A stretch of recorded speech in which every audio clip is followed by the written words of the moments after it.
Hey everybody, and welcome to another LEGO review here on my channel, and today we're going to be taking a look at the Space Explorers pack. This is a 3-in-1 super pack that I picked up for $15 at my local Walmart, so let's jump into it and see if it's really worth that price. This is set number 60441. It comes with 426 pieces and is recommended for ages 6 and up. And the first of these three builds that we're going to be taking a look at is actually a poly bag that is called the Space Hover Bike. And we're going to start by taking a look at the figure that's included in this poly bag, which I think is a relatively decent looking minifigure. I do like the white and blue color combination found throughout the figure, and there is some relatively solid printing found on the chest, belt, legs, and even the toes. But my favorite print on this figure has to be the chest print. I find it to have a lot of really cool details, and I like the orange space logo found in the top right corner of the print. As we start to make our way around to the side of the figure, you can see that there is no arm printing, which I don't think is necessarily too big of a deal for a figure like this. And you can see that the minifigure hands are in a darker blue to match some of the printing found throughout the figure. And I do like the helmet design for this figure as well, and how it has that little bit of white found on the back there. I think it fits the overall look and design of the figure relatively well and just makes it a little bit more interesting to look at. And overall, I feel like this is a relatively nice looking LEGO minifigure. Removing the helmet of the figure will give us a little bit of a better look at her face print. As we take the figure and spin her around to the side here, you can see that there is some printing meant to represent an earpiece, which is a really cool detail, but I do wish this figure came with a hairpiece too. Next up, we're going to be talking about the Space Hover Bike, which I find to be a little bit of a lackluster build. I don't think it really uses any crazy building techniques, and overall, I'm not really the biggest fan of its design. These two front pieces here in the front are able to rotate back and forth, but I do like the overall orange and white design of the hover bike. And if we take a look towards the back here, you can see that there is a purple battery that is able to be removed from the build, and it has a printed battery symbol on top of it, which is a nice touch. Really, my biggest issue with this build is the black 2x8 piece they use for the main body of the hover bike. Because if you take a look at the rest of the build, it is rather dynamic in shape and color, and then you have just this random plate slapped on the bottom, and it just doesn't look very good in my opinion. There is also the small environmental build made up of only 4 pieces that has 2 purple crystals on it. For being a $5 poly bag though, I do feel like it is a rather respectable set, but I don't think it adds much value to the $15 that I paid, but it is a nice inclusion for the minifigure and pieces.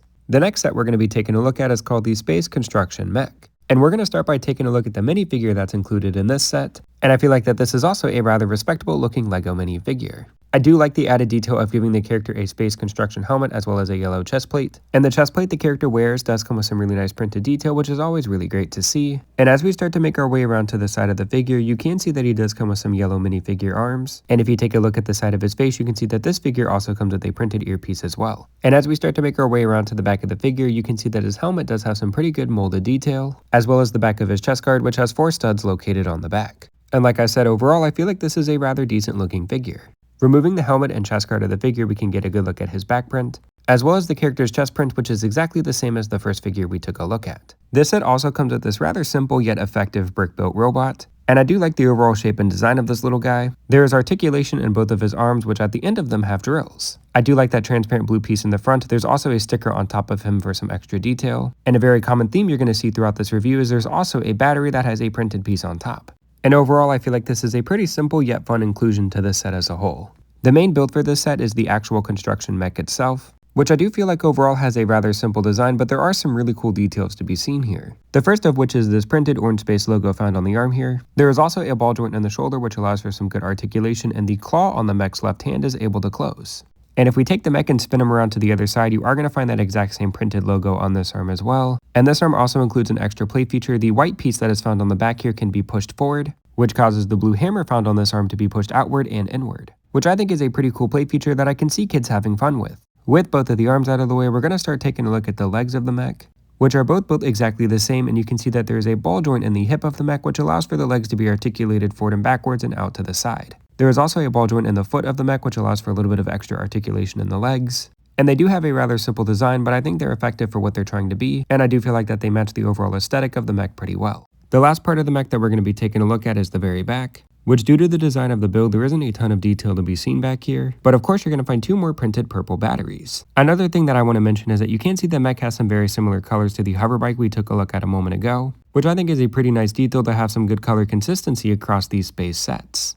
You are going to find a black hatch that can be lifted up on the seating area of the mech. And of course you're going to be able to take your LEGO minifigure and place him onto the studs of the mech, giving the effect of him operating the machine. And for a pretty simplistic build, I do feel like the minifigure fits inside quite well. And this set originally retailed for $10, and I think it could be well worth that price. This set also comes with a small environmental build that is very similar to the hover bike we took a look at earlier, except this one is bigger and comes with 2 purple crystals. Here's one final look at the set as a whole, and again, I feel like for $10 this is a pretty respectable set that could be worth that price. The last of the 3 sets that we're going to be taking a look at is called the Interstellar Spaceship.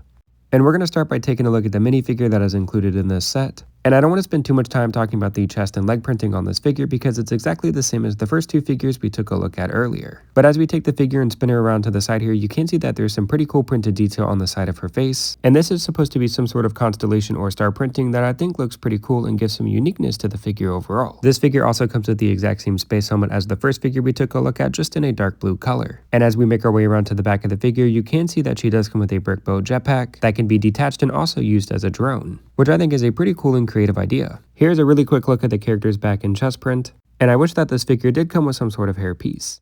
Next up, we're going to be talking about the spaceship, which I think has a pretty sleek and sharp looking design and will make for a fun build for kids that are interested in the LEGO space theme. Taking a look down the side of the ship, you can see that it is in a primarily black and white design, and that there are a couple of stickers for some extra detail. LEGO does do a good job of incorporating some blue and orange into the build to give it a little bit of extra color, and have it match the previous 2 builds. Here's a look at the ship from a top-down perspective, and you can see that there are little bits of orange that help complement the orange space logo found in the middle of the ship.